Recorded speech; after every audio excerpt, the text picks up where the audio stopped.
Alright guys, try something totally original here. We're going to start off with something I totally came up with all by myself. I've already had 11 of them because it's taken a while to film this. But we're going to have Mexican cerveza powered reviews. Oh yeah, totally original. What? Canadians. With rum? Are you sure? Ah, man.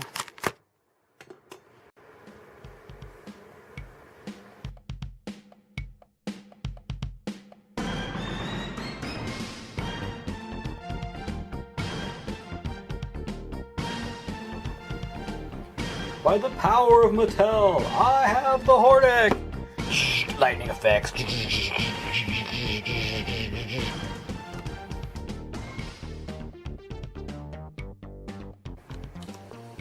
Okay, so we are in fact looking at the Comic-Con exclusive, which isn't really true, I guess. It's more of a traveling convention exclusive kind of thing. They're going to have these at PowerCon, or they would if it was going on. It's kind of hard to label like some of the Mattel stuff because it's not really an exclusive. It's kind of like a non-sub item. You can get at Comic-Con, but you can pre-order to pick up at Comic-Con, and then pick up sometimes at other cons. So anyhow, it's Hordak, and this one's in memory of Lou Scheimer, which he was like the executive producer. He did like Orko's voice and Stratos' voice. He did voices in some of the other stuff. He basically took He-Man and not He-Man, took Conan and turned it into a kid character that was like the first, I think it was the first time we had a cartoon based on a toy line since the FCC laid down the regulations preventing that and stuff. You know, because they don't want just, all the kids programming to be like commercials, essentially. Even though it kind of turned out that way. I know G.I. Joe hopped on, but their thing was, I think they did theirs first or second, but their thing was they had the comic book and it was based on the comic book, and that's how they got away with getting G.I. Joe on the air. But I digress. Yep, we're brown bagging it, boxing it, whatever. So yeah, show this guy out of the box real quick. Ta-da! Now unfortunately they had no more of the treasure chest imps, which is kind of a bummer. So hopefully I can score one of those on the forums or pick one up on eBay or whatever, which would be nice. But yeah, yet again, I point out 90% of the time, I guess, adult collector, not adult collectible or for adult collectors, adult collector, which I guess that kind of takes place of the age range, which after 10 years of however long Mattel's been doing the Masters Classics figures, yeah, no, it's only been like 8, 7, 6 years. Yeah, it takes place of the age thing, so okay, it's fine. Instead of an age, this is adult collector, which, alright, I'll concede that. Includes imp. So I didn't get the treasure chest imp, but I got a regular imp, which is pretty nifty. So you can see all the goodies packaged inside there. On the back, we got some of his She-Ra other characters there. We got Shadow Weaver, which I've yet to open. I mean, I got this thing in the box, and it's like, do I open it? Do I? I haven't done it. Scorpia, Octavia, and of course She-Ra and Glimmer, which I think the only one besides Shadow Weaver, I think Glimmer, I think she's still in the packaging. I just don't have room for all the She-Ra stuff. So instead of taking a picture, we'll just go ahead and hold this up. Hopefully it's nice and in focus. And if it's not, then I will do a picture. Yeah, but pretty cool. So we'll go ahead and get this guy out of the packaging and check him out.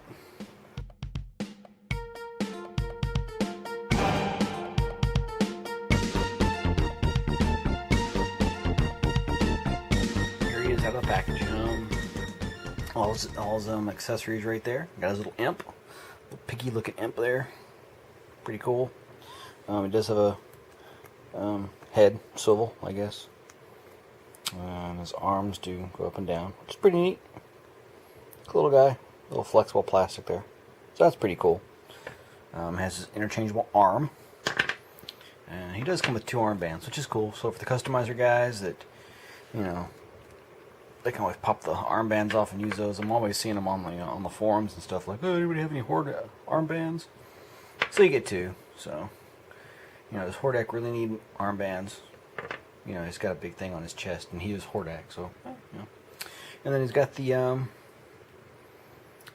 his staff there, which is the same as the other one that was released. And then his arm, you can see there, the upper part is definitely from good old Trap Jaw, but I'm not sure about the bicep area, so that's kind of weird. And then the arms, his little arm there is the same as the Hurricane Hordak, just that they took the time to actually reverse the molding, I think.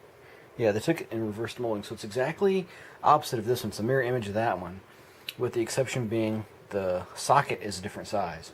Why? Nobody knows. It makes no sense. I mean, yeah, they made a cool new hand with a ball socket on there and all that, but why couldn't they made that fit? You know, so you use all the accessories and all that stuff. I don't know. Somebody dropped the ball on that one. I guess everybody kind of assumed it was going to be that way, and then when it got sculpted and checked out and approved and all that stuff, then I don't know if they just forgot what they were doing or what. It's kind of weird. Yeah. So yeah, he has standard articulation. I'm not going through the whole thing, but yeah, basically it's all the stuff we've seen before. He doesn't have the pinholes in the ankles because this is a really new sculpt. I mean, they kind of like slicked up the sculpt. It had, I guess it is new. Looking here at Hordak, it's got less detail, sort of, and it's kind of weird. Put up this other Hordak there. Yeah. So you can see the pinless ankles, which I don't know why they don't do that for the elbows. At least these pins go all the way out to the surface, which is a lot better than these deep crevasses they have in here for the regular guys. But yeah, it's like, you know, the doggone standard size peg doesn't fit in there. It just does that, and then that happens. So I don't really get it. Here he is with his. Let me moisten that a little bit so it goes in there easier. Here's his robot claw, and of course it makes the arm longer. Yeah, not by much. So it's not like too creepy, weird, long, or anything. It's just, you know. I mean, if they're gonna do that, they should have made it a little bit shorter. Since it's kind of like a new sculpt. I don't know. I don't know what they're thinking with that. Yeah. Alright, tear his arm out. It's got the same kind of, since it's Trap Jaw's thing, it's the same kind of pin there. I think this is just pretty neat. I was kind of worried about the little arm peg there being too small, but it works. And then you just got to put the other one in there and just line it up in the little blue socket just down in there. And there you go. Two-handed Hordak. So yeah, like I said, here's the regular, or not regular. Here's the Hurricane Hordak with the blaster arm, the Hurricane arm. I don't know where my Hurricane weapons went. That's why I had to use my because I found my Trap Jaw bag, and that's why I used his hand. Yeah. So you got the staff, and then here's the first Hordak, first Classics Hordak there, based on the toy. Let me get the staff out of the way here. That's something I've been wanting to do since it's got that white face. Is give him the white crossbow. Check that out. Here we go. That's kind of neat. Maybe it's too bright. Maybe they are side by side.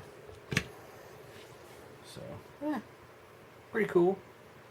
Kind of wish I'd gotten a second one of these guys though to use his cape. Not bad.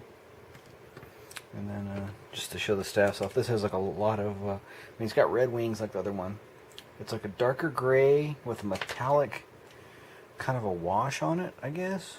I don't think the plastic's metallic, but there's like silver talons on here, and these are all silver and silver, like a lot of dry brushing and washing stuff going on, whereas this one's just like red.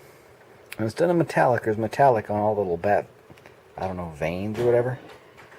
But the handle on it's just like a generic, unfinished looking kind of gray. Kind of weird.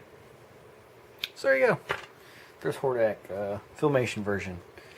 So I'm going to say, you know what, you can pass on this guy, I think. And if you have, you know, the first or the second version, unless you're a huge Princess of Power fan, or you really need the imps, or in my case, imp, then yeah, you can pick it up. I'd give him a 7. He's a good figure. You know, he's got a little bit of retooling with the ankles. He does have the shorter loincloth. But I don't think it's crucial. I'm going to say if you don't have one, you can pass on this guy. He's kind of like, not necessary. But there you go. Still a good figure. Yeah, so thanks for watching. Comment, like, and subscribe. And keep playing with your toys.